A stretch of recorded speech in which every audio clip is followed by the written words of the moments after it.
അങ്ങനെ ഒരുപാട് കൺഫ്യൂഷനൊടുവിൽ ഞങ്ങൾ തീരുമാനിച്ചു ഇവിടം ഒന്ന് കാണണം. ഇവിടെ എന്ന് പറഞ്ഞാൽ ഇവിടെ പറഞ്ഞു തരാം.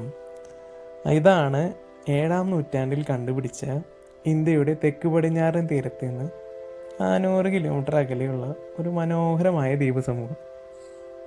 അതെ, നിങ്ങളാലോചിച്ച് തന്നെ, ലക്ഷദ്വീപ്. വാ, ഇനി നമുക്ക് ഇവിടുത്തെ കാഴ്ചകളാണ്.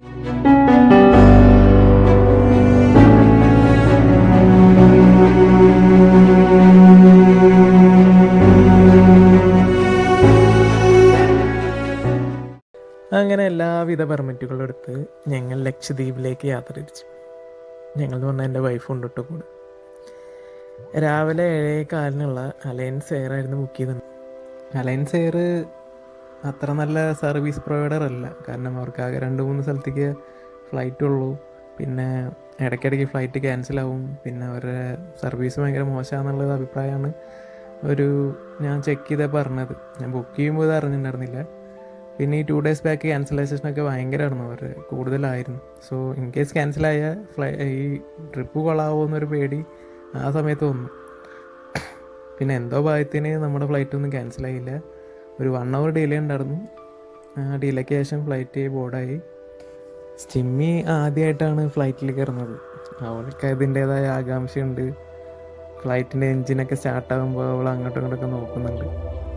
എസ്പെഷ്യലി ടേക്ക് ഓഫ് ഒക്കെ ആകുമ്പോൾ ഭയങ്കരമായിട്ട് ഒരു എയർ പോണ ഫീലിംഗ് ഒക്കെ അവൾ അനുഭവിക്കുന്നത് ഞാൻ നോക്കുന്നുണ്ട്. എനിക്ക് ആദ്യമായിട്ട് ഒരാൾ ഫ്ലൈറ്റിൽ കാണുമ്പോൾ അവരെ ഒരു ക്യൂരിയോസിറ്റിയൊക്കെ എനിക്ക് ഭയങ്കര സന്തോഷം.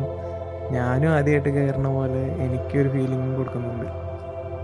അങ്ങനെ പറഞ്ഞ് ഞങ്ങൾ ലക്ഷദ്വീപിൽ ലാൻഡ് ചെയ്യാറായി. ലക്ഷദ്വീപ് എത്താറായെന്ന് സൂചിപ്പിക്കുന്ന തരത്തിൽ കടലാകെ മാറിയിരിക്കുന്നു. കണ്ണെടുക്കാൻ തോന്നുന്നില്ല.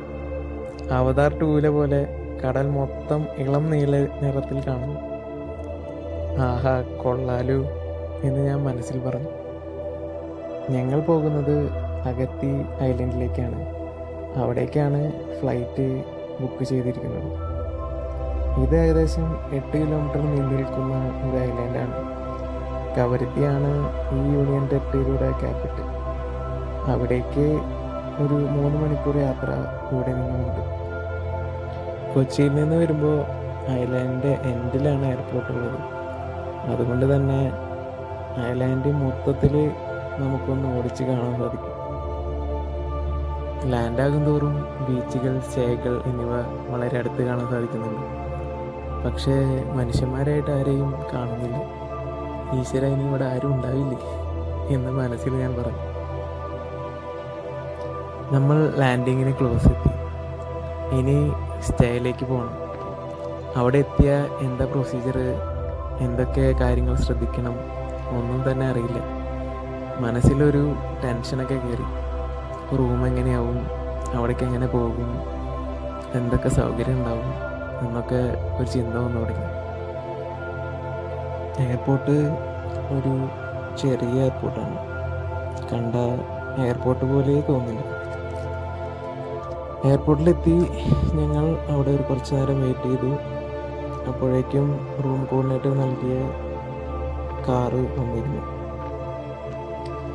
ഞങ്ങൾ കാർ ഡ്രൈവറെ പരിചയപ്പെട്ടു. അദ്ദേഹം ഞങ്ങൾക്ക് കുറച്ച് ഇൻസ്ട്രക്ഷൻ നൽകി. ഇപ്പം നമ്മൾക്ക് റൂമിലേക്ക് പോകാം, എന്നിട്ട് റെസ്റ്റ് എടുത്തിട്ട് യാത്ര തുടരാം. അദ്ദേഹം നല്ല ഇൻസ്ട്രക്ഷൻ പ്രകാരം ഞങ്ങൾ ലഗേജൊക്കെ ഉള്ളിൽ കയറ്റി ഞങ്ങളുടെ റൂമിലേക്ക് പോകാൻ കാറിലിരുന്നു. ഫ്ലൈറ്റിന് മുകളിലിരുന്ന് കണ്ട പോലെ കാറിനുള്ളിലിരുന്നപ്പോഴും കാഴ്ചകൾ മനോഹരമായിരുന്നു. കാറിൻ്റെ ഉള്ളിലിരുന്ന് കാണുന്നതും ഫ്ലൈറ്റിന് മുകളിലിരുന്ന് കാണുന്നതും രണ്ടും വ്യത്യാസമാണ്. നാട്, ഗ്രാമം എല്ലാം ഒരു കൗതുകം തോന്നിക്കുന്നു. ഇനി റൂമിലേക്ക് പോകണം, റെസ്റ്റ് എടുക്കണം. അടുത്ത ഭാഗത്തിൽ മറ്റു വിശേഷങ്ങളായി തുടരും.